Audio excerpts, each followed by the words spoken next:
Chers téléspectateurs de Star 21 TV, bonsoir et bienvenue à tous dans ce journal. À la une de l'actualité de ce soir, grogne au sein de la justice guinéenne après le mot d'ordre de grève des huissiers de justice lors des avocats de Guinée ont tenu une rencontre à la cour d'appel de Conakry ce vendredi pour exprimer leur soutien à leurs collègues. La diplomatie européenne a été saisie cette semaine par les parlementaires suite aux violences des droits de l'homme enregistrées en Guinée.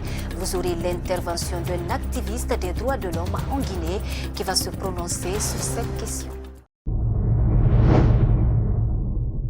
C'est tout pour le sommaire. Une fois encore, bonsoir et bienvenue.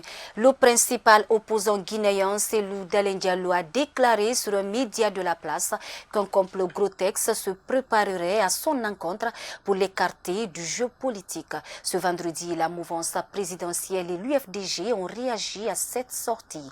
C'est un reportage signé Yayo Moubari et Ibrahima Paye Kamara. Sur un média de la place, cette semaine, le principal opposant au troisième mandat d'Alpha Condé a relevé qu'il y a un montage grotesque visant à l'éliminer du jeu politique. Une déclaration que ce membre du RPG Arc-en-Ciel qualifie de non-événement. Écoutez, aujourd'hui, M. Cellou Dalein Diallo, en tant que leader politique, président de l'UFDG, a tout le temps donné de l'occasion aux autorités actuelles, lui principalement, pour lui créer des problèmes judiciaires. Pour moins que ce qu'il fait en Guinée, il y a des leaders qui ont été exilés. Donc, qui veut s'en prendre à l'UFDG aujourd'hui, s'en prend à M. Cellou Dalein Diallo. Donc, ça, c'est une lecture erronée de la situation. Je pense qu'il est là. Il est en train de bénéficier des avantages de la démocratie, des lois de la République. Il faut qu'il soit capable de reconnaître ce qui est bien et ce qui a dénoncé, c'est très important. Du côté de l'Union des forces démocratiques de Guinée, ces propos de Cellou Dalein est une vérité absolue et connue de tous. Vous arrêtez les gens, vous les gardez pendant 6 mois en prison, ils sont malades, vous leur refusez les soins adéquats, ils ont des problèmes, vous leur refusez des libertés provisoires, on a demandé qu'ils soient placés sous contrôle judiciaire avec la contribution des avocats. Il y a plus de 400 personnes qui sont arrêtées, on a plus de 250 personnes tuées, on leur refuse la justice. En Zérékoré, on a 30 personnes qui ont été enfuies dans une fosse commune. On ne fait rien pour ça. C'est-à-dire tous ceux qui sont morts dans la lutte contre le troisième mandat, tous ceux qui meurent pour la défense des droits humains, tous ceux qui meurent pour la bonne gouvernance et la démocratie n'ont pas droit à la justice. Mais il suffit qu'il y ait mort d'un policier. Oh là là, non, il faut alors, on investit Wanendara, on pille par ici, par là, on déclenche une justice expéditive. C'est un complot. Ça ne s'appelle pas autrement. Pour certains observateurs, ces deux formations politiques devraient dialoguer pour décrisper la situation sociale et politique en Guinée. Je vous l'annonçais au sommaire, l'Ordre des avocats de Guinée a tenu une assemblée générale extraordinaire à la Cour d'appel de Conakry ce vendredi 16 avril 2021. Objectif, apporter leur soutien aux huissiers de justice qui ont déclenché une grève générale et illimitée sur toute l'étendue du territoire national à cause de l'interdiction de la délivrance des réquisitions. Alpha Oumar Diallo. Ce vendredi 16 avril 2021, à la Cour d'appel de Conakry, tous les procès programmés ont été renvoyés à une date ultérieure, notamment le délibéré de Boubacar Diallo alias Grenade, ce suite au débrayage des huissiers de justice. Décidément, les avocats restent solidaires aux grévistes. Ils sont au début parce que pour démarrer l'instance, il faut absolument que ce soit les avocats qui signifient les actes d'introduction. Les huissiers sont à la fin parce que quand une décision de justice est obtenue, pour son exécution, il faut les huissiers. Si ces huissiers décident de débrayer, cela impacte sur le travail des avocats. La négociation et l'accompagnement des huissiers de justice sont entre autres les stratégies choisies par l'Ordre des avocats de Guinée afin qu'une solution soit trouvée et les audiences reprennent. Le barreau a décidé de suivre, d'accompagner les huissiers tout en négociant avec le ministère de la Justice pour que nous puissions trouver une solution qui sera bénéfique pour tout le monde. Les huissiers ont commencé avant nous et aujourd'hui nous avons décidé de faire comme eux. Visiblement, si cette grève perdure, la machine judiciaire serait au ralenti, car tous les dossiers programmés dans les cours et tribunaux se verront renvoyés à des dates ultérieures.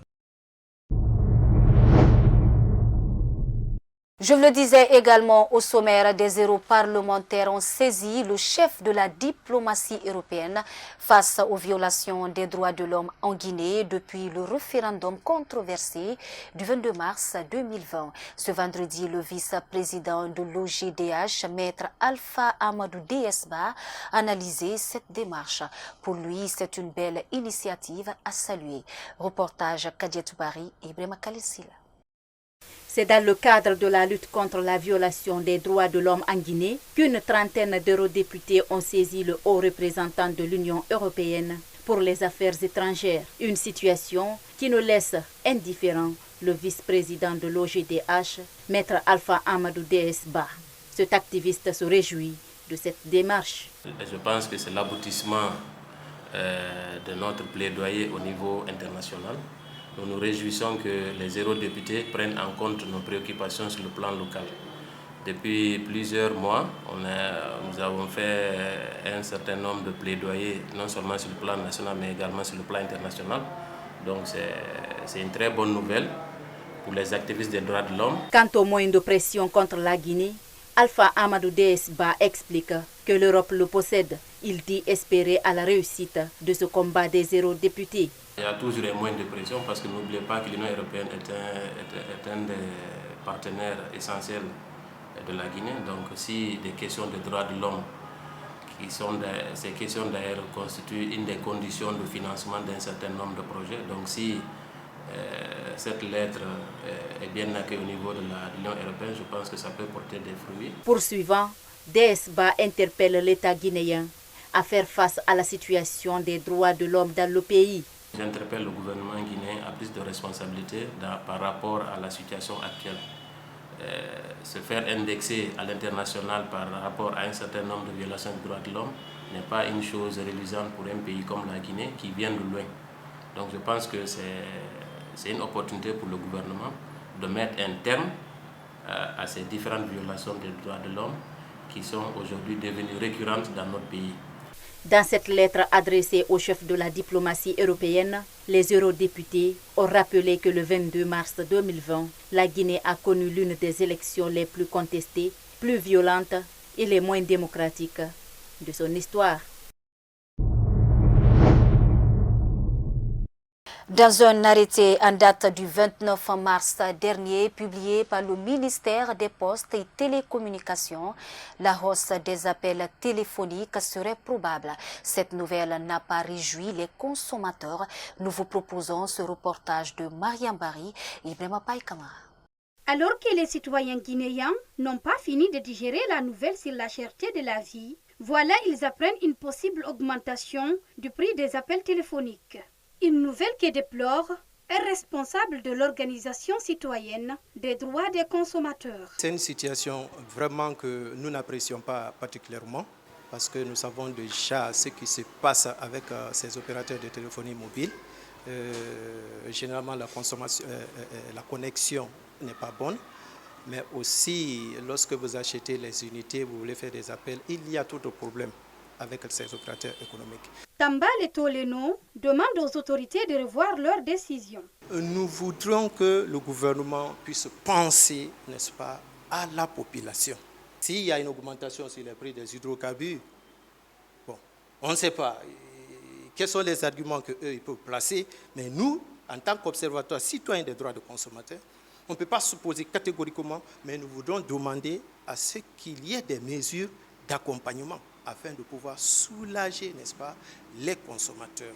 Alors que des rumeurs vont bon train sur une possible augmentation des tarifs téléphoniques en Guinée, le ministre des Postes, Télécommunications et de l'économie numérique, Oumar Saïd Koulibaly, a récemment démenti la prétendue annonce. Le 16 avril de chaque année, l'humanité célèbre la journée mondiale de l'esclavage des enfants. À cet effet, une de nos équipes a fait le constat dans les rues de Conakry pour s'inquérir de la situation de certains enfants en Guinée. Nanes Kondé et Brema Khalil Silla. La Journée mondiale contre l'esclavage des enfants a été instituée en 1995 après la mort d'un jeune Pakistanais de 12 ans qui avait tenté de dénoncer les mauvais traitements subis depuis qu'il avait été vendu pour rembourser une dette familiale. En Guinée, nombre d'enfants sont dans les rues pour revendre des articles en violation de leurs droits élémentaires, souligne Mariam Medine Bangoura. Contrairement à ceux des autres pays, ce que je remarque souvent en Guinée, les enfants ne sont pas scolarisés. Les enfants sont abandonnés dans la rue, pas de métier ni rien. Un enfant d'aujourd'hui peut être un homme d'avenir de demain.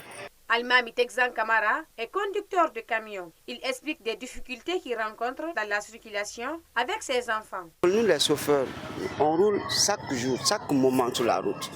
Tu peux voir un enfant qui te voit en toute pompe, que tu marches et l'enfant vient et traverse. Donc là-bas, si tu ne connais pas l'engin pour manipuler, tu vas renverser l'enfant. Tu vas voir un enfant encore qui a des biscuits ou bien des bonbons sur le plateau qui vend sur la route. Par exemple, quand tu prends Madina, aéroport, Anta, Bambeto, Koza, tout, tu vas voir tous les enfants sur la route là-bas. Qu'est-ce que les enfants vont là-bas? Saouda Tourare, elle, conseille aux parents l'encadrement des enfants.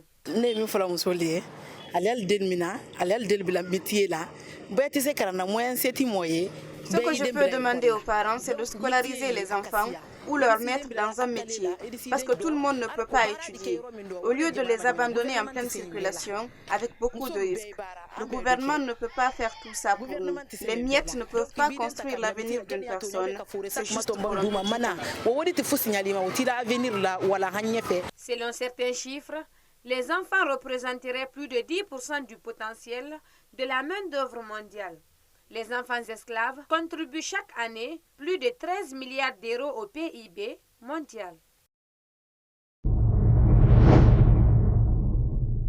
Direction à l'intérieur du pays, ce mercredi 14 avril 2021, une rencontre a réuni des responsables religieux et certains conseillers de la commune urbaine de Zérekore suite à la fusillade qui a eu lieu dans la nuit du mardi, faisant un blessé que le maire a convoqué la dite rencontre pour siéger sur le vivre ensemble et permettre le bon déroulement du mois de Ramadan à Zérekore.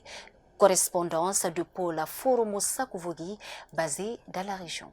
Des coups de fusil ont retenti dans la nuit du lundi à mardi 13 avril 2021 au quartier Niensokura 2 dans la commune urbaine de Zérekore. Selon nos informations, tout est parti d'une bagarre rangée entre deux groupes d'ethnies majoritairement représentés dans la ville, comme l'explique le maire de la commune urbaine de Zérekore. C'était des incompréhensions entre un groupe de jeunes qui étaient là en train de faire leur thé et un jeune et une dame qui sont venus pour s'installer en train de papoter et que les gens sont venus leur voir pour leur demander de quitter parce que c'était l'entrée officielle du carême et là ils ne voulaient pas voir ces gens-là, il faut qu'ils quittent.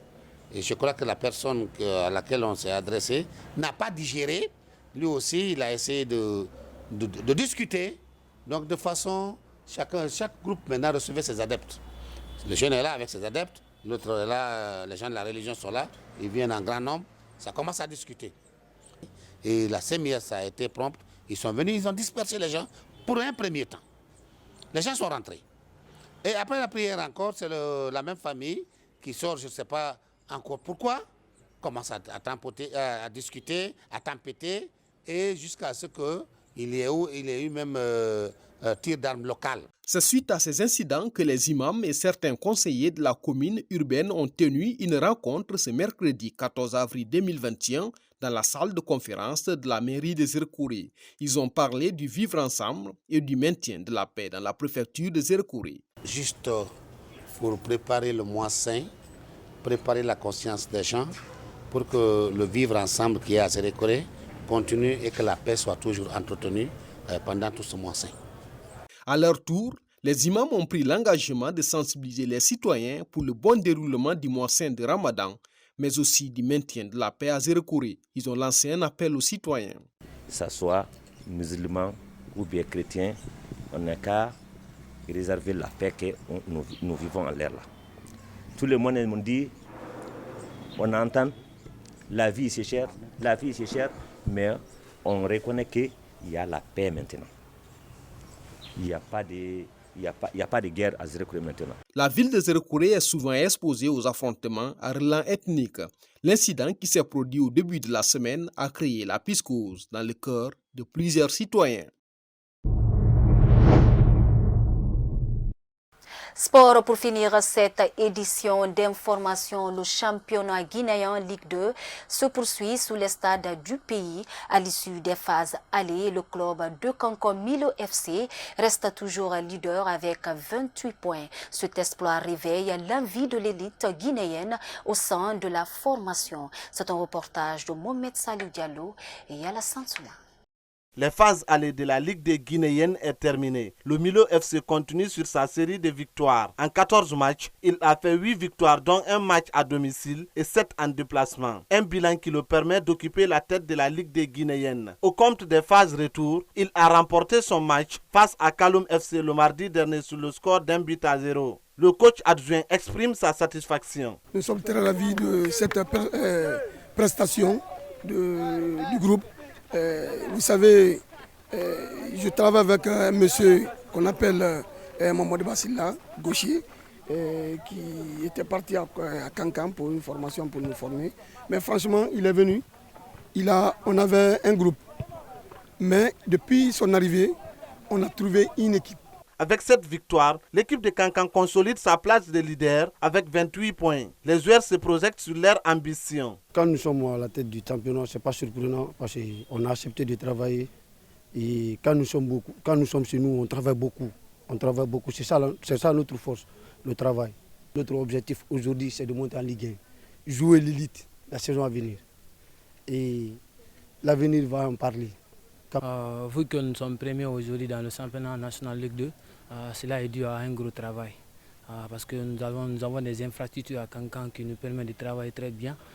Et on a nous avons des coachs qui nous donnent des bonnes leçons à retenir. A signaler que le même jour, le Carfamoria FC s'est incliné face à l'équipe Tête Afrique 2-1 au stade de Koléa. Voilà, c'est cet élément de sport qui met un terme à cette édition d'information. Merci à tous de l'avoir suivi et bon Ramadan à tous les fidèles musulmans du monde et en particulier de la Guinée. Au revoir.